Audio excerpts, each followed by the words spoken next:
జూబ్లీహిల్స్ ఉప ఎన్నికకు సంబంధించి ఈరోజు రిజల్ట్ అయితే వచ్చేసింది. సో నవీన్ యాదవ్ పెద్ద ఎత్తున భారీ మెజార్టీతో కూడా గెలవడం జరిగింది. సో దీనికి సంబంధించి మనతో పాటు మాట్లాడడానికి కాంగ్రెస్ పార్టీ యువ నాయకుడు రాకేష్ గారు మనతో పాటు ఉన్నారు. ఎట్లా చూడొచ్చు అన్న మరి ఈ గెలుపుని? ఈ గెలుపు తప్పకుండా రేవంత్ రెడ్డి గారి 2 ఏళ్ల ప్రజాపాలనకు రెఫరెండం. మేము ముందు నుంచి కూడా జూబ్లీహిల్స్ ఉప ఎన్నికల నోటిఫికేషన్ వచ్చిన కాడ నుంచి జూబ్లీహిల్స్లో ఉన్నటువంటి అన్ని డివిజన్లలో, అన్ని వార్డులలో, గల్లీలలో, బస్తీలలో తిరుగుతూ మేము చెప్పినాం, అమ్మ తెలంగాణ రాష్ట్రంలో రేవంత్ రెడ్డి గారి సారథ్యంలో ప్రజాపాలన కొనసాగుతూ ఉన్నది. ఏ అధికారికి, ఏ నాయకుడికి పైరవ చేయకుండా లేదా చిల్లిగవ్వ చెల్లించకుండా మీ అందరికీ మీ గడపలోకి, మీ ఇంటిలోకి ప్రభుత్వ సంక్షేమ పథకాలు నేరుగా వస్తున్నాయి. దేశంలో ఎక్కడా లేని విధంగా సన్న బియ్యం మీకు ఇస్తా ఉన్నాం రేషన్ కార్డు ద్వారా. 9.5 ఏళ్ళు ఈ తెలంగాణ రాష్ట్రాన్ని వెళ్ళినటువంటి బీఆర్ఎస్ పార్టీ, ముఖ్యమంత్రిగా ఉన్నటువంటి కేసీఆర్ గారు మీకు ఒక్క రేషన్ కార్డు కూడా ఇవ్వలేదు. మేము రేషన్ కార్డులు ఇచ్చినాము, దాదాపుగా 10,000 రేషన్ కార్డులు జూబ్లీహిల్స్ నియోజకవర్గంలో పంచిపెట్టినాము. అదేవిధంగా రైతులకు 2 లక్షల లోపు రుణమాఫీని చేసినాము. నిరుద్యోగ సోదరులకు 65,000 ప్రభుత్వ కొలువులు ఇచ్చినాము. ఈ విధంగా చెప్పుకుంటా పోతే కాంగ్రెస్ పార్టీ ఆధ్వర్యంలో అనేక సంక్షేమ పథకాలు తెలంగాణ రాష్ట్రంలో సాగినాయి. 3 పర్యాయాలు మీ ఎమ్మెల్యేగా మాగంటి గోపీనాథ్ గారు ఉన్నప్పుడు ఎప్పుడైనా మీ బాధలు పట్టించుకున్నాడా? మీ సమస్యలు, మీ ఇబ్బందులు ఎప్పుడైనా బయటకు వచ్చి తీర్చే ప్రయత్నం చేసిండా? లేదు. ఇప్పుడు వచ్చినటువంటి ఈ ఉప ఎన్నికల్లో అధికార పార్టీ కాంగ్రెస్ పార్టీ నుంచి నవీన్ యాదవ్ గారు అభ్యర్థిగా నిలబడ్డాడు. అభివృద్ధి అనేది అధికార పార్టీతో మాత్రమే సాధ్యమవుతుంది. అధికార పార్టీ అభ్యర్థి నవీన్ యాదవ్ గారికి ఒక అవకాశం ఇవ్వండి. తప్పకుండా మీ గల్లీలు, మీ బస్తీలు బాగుపడతాయి. కావాల్సిన సీసీ రోడ్లు, డ్రైనేజీలు, వాటర్ ట్యాంకులు, మీకు కావాల్సిన అన్నీ కూడా రేవంత్ రెడ్డి ముఖ్యమంత్రి గారి దగ్గరికి వెళ్ళి స్వయానా మీకు నిధులు తీసుకొస్తారని చెప్పి ఆ రోజే మేము ప్రతి ఓటర్కి చెప్పినట్టుగానే ఇవాళ జూబ్లీహిల్స్ నియోజక ప్రజలంతా రేవంత్ రెడ్డి గారి 2 ఏళ్ల పాలనను రెఫరెండంగా ఇచ్చిండ్రు. తప్పకుండా రేవంత్ రెడ్డి గారి పరిపాలన తెలంగాణ రాష్ట్రంలో ఉండాలి. రేవంత్ రెడ్డి గారు ఇచ్చేటువంటి సంక్షేమ పథకాలు మాకు అందుతున్నాయని చెప్పి ఇలా బ్రహ్మాండమైన మెజార్టీ ఇచ్చి 24,658 రికార్డు బ్రేక్ చేసిండు మా నవీన్ యాదవ్ గారు. 2009 తర్వాత ఇంతవరకు ఇక్కడ జరిగినటువంటి 4 పర్యాయాల ఎన్నికల్లో ఏ అభ్యర్థికి కూడా ఇంత పెద్ద ఎత్తులో మెజార్టీ రాలేదు. ఇవాళ నవీన్ యాదవ్ గారికి మెజార్టీ వచ్చింది అని అంటే వచ్చేటువంటి 5 ఏళ్లలో కూడా రేవంత్ రెడ్డి గారి నాయకత్వంలో కాంగ్రెస్ పార్టీ తప్పకుండా 100 ఎమ్మెల్యే సీట్లను గెలిచి మళ్ళొక మారు తెలంగాణ గడ్డ మీద కాంగ్రెస్ పార్టీ జెండాను ఎగరేసి తీరుతుందని చెప్పి తెలియజేస్తా ఉన్నాం. కేవలం డబ్బు వల్లనే కాంగ్రెస్ పార్టీ ఇక్కడ గెలిచింది, బోగస్ ఓట్లు బాగా పడ్డాయని చెప్పేసి అటు ప్రతిపక్ష నాయకులు మాట్లాడుతున్నారు. వాళ్ళకు బుద్ధి లేదు. నవీన్ యాదవ్ గారు కుటుంబాన్ని రౌడీ అన్నారు, దొంగలు అన్నారు, గుండలు అన్నారు, వాళ్ళ కుటుంబం నేరపూరితమైనటువంటి కుటుంబం అన్నారు.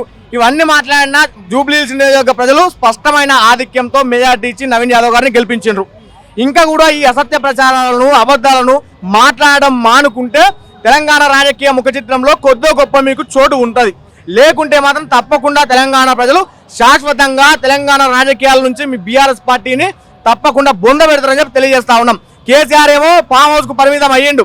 ఇవాళ బిల్లా రంగలు కూడా చిరొక దారి చూసుకొని తప్పకుండా రాజకీయాల నుంచి తప్పుకుంటారు, రాజకీయ సన్యాసం తీసుకుంటారని కూడా సందర్భంగా తెలియజేస్తా ఉన్నాం. గెలుపుతో రాబోయే ఎన్నికల్లో కాంగ్రెస్ పార్టీ గెలుపు దిశగానే వెళ్తా 100%. మేము అందుకే చెప్పినాం కదా, డే 1 నుంచి ఒకటే మాట చెప్పినాం.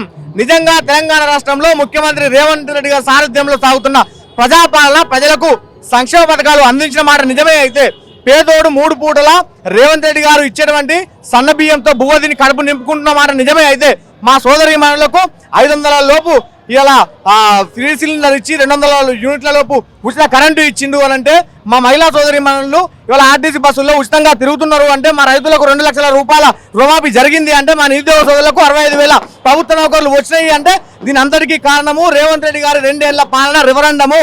మీరు గెలిపిస్తే రేవంత్ రెడ్డి గారు చేసేది మంచి, రేవంత్ రెడ్డి గారి పాలనలో మా అందరికీ సంక్షేమ పథకాలు వస్తున్నాయి అన్న మాట రుజువు అవుతుంది. లేకపోతే రేవంత్ రెడ్డి గారి పాలనలో కొంచెం ఏదో ఇబ్బంది జరిగింది, తప్పకుండా ప్రజలకు మరింత ఉత్సాహంగా, మరింత రెట్టించిన స్థాయిలో ఆ పాలన అందించాలనే ఉద్దేశంతో మేము ఉంటామని చెప్పి తెలియజేసినాం. అదే విధంగా ఇవాళ రేవంత్ రెడ్డి గారి పాలనకు రెఫరెండం అయ్యింది. జూబ్లీహిల్స్ నియోజక ప్రజలు ఇంత పెద్ద భారీ ఎత్తున మెజార్టీ ఇచ్చి నవీన్ యాదవ్ గారు గెలిపించారు అంటే తప్పకుండా వాళ్ళందరికీ శిరసావహిస్తున్నాం, నమస్కరిస్తా ఉన్నాం. మీ జూబ్లీహిల్స్ నియోజకవర్గం గత 3 పర్యాయాలు మాగంటి గోపీనాథ్ గారు ఎమ్మెల్యేగా ఉన్నప్పుడు అభివృద్ధి జరగలే. కానీ ఇప్పుడు నవీన్ యాదవ్ గారు తప్పకుండా మీకు 3 ఏళ్ళు జూబ్లీహిల్స్ నియోజకవర్గంలో ఎమ్మెల్యేగా ఉంటారు. వాళ్ళ 3 పర్యాయాలు జరిగినటువంటి అభివృద్ధి 3 ఏళ్లలో నవీన్ యాదవ్ గారు తప్పకుండా అద్దం లెక్క మెరిసే విధంగా జూబ్లీహిల్స్ నియోజకవర్గాన్ని తీర్చిదిద్దుతారని చెప్పి తెలియజేస్తా ఉన్నాం. అంటే బీజేపీ అనేక రకమైన పథకాలు కావచ్చు అటు అన్ని హామీలు చెప్పడం జరిగింది, ప్రచారంలో పెద్ద ఎత్తున పాల్గొనడం జరిగింది. సో మరి దానికి వాళ్ళకి వచ్చిన ఓట్లను చూస్తే ఏం చెప్పొచ్చు? నేను ఏమంటున్నానంటే బీజేపీ బీఆర్ఎస్ ఒకటే అయిందని మేము చెప్పిన ఫస్ట్ నుంచే. వాళ్ళిద్దరు ఒకటే అయ్యిండ్రు కాబట్టి బీజేపీకి ఆ ఎన్నికల్లో పోయిన 2023 ఎన్నికల్లో ఎన్ని ఓట్లు వచ్చినాయి, ఇప్పుడు ఎన్ని ఓట్లు వచ్చినాయి అంటే బీజేపీ బీఆర్ఎస్లు అవి తోడు దొంగలు అని చెప్పి మరొకసారి తెలంగాణ ప్రజలు ఆలోచన చేసిండ్రు, నమ్మిండ్రు కూడా. అందుకే వాళ్ళ బీజేపీకి 2023లో వచ్చినటువంటి ఓట్లు కూడా ఈ ఎన్నికల్లో రాలేదు అని అంటే కాంగ్రెస్ పార్టీని ఓడగొట్టాలి, మా ఓట్లను బీఆర్ఎస్ పార్టీకి వేయాలి, బీఆర్ఎస్ పార్టీ అభ్యర్థిని గెలిపించాలని చెప్పి చీకటి ఒప్పందంలో భాగంగా రెండు పార్టీలు ఒకటి అయినా ప్రజలందరూ ఆలోచన చేసిండ్రు. అధికార పార్టీని గెలిపిస్తేనే అభివృద్ధి అనేది జరుగుతుంది. 3 పర్యాయాలు మనకు జరిగినటువంటి అభ్యర్థి కాంగ్రెస్ పార్టీ సర్కార్లో మన నవీన్ యాదవ్ గారు ఎమ్మెల్యే గారి అధ్యక్షత జరుగుతుందని చెప్పి నమ్మిండ్రు కాబట్టి ఇవాళ తెలంగాణ రాష్ట్రంలో జరిగినటువంటి ఈ 2వ ఉప ఎన్నికల్లో ఇలా కాంగ్రెస్ పార్టీ అభ్యర్థి నవీన్ యాదవ్ గారు బ్రహ్మాండమైన మేరతో గెలిచినని తెలియజేస్తా ఉన్నాం.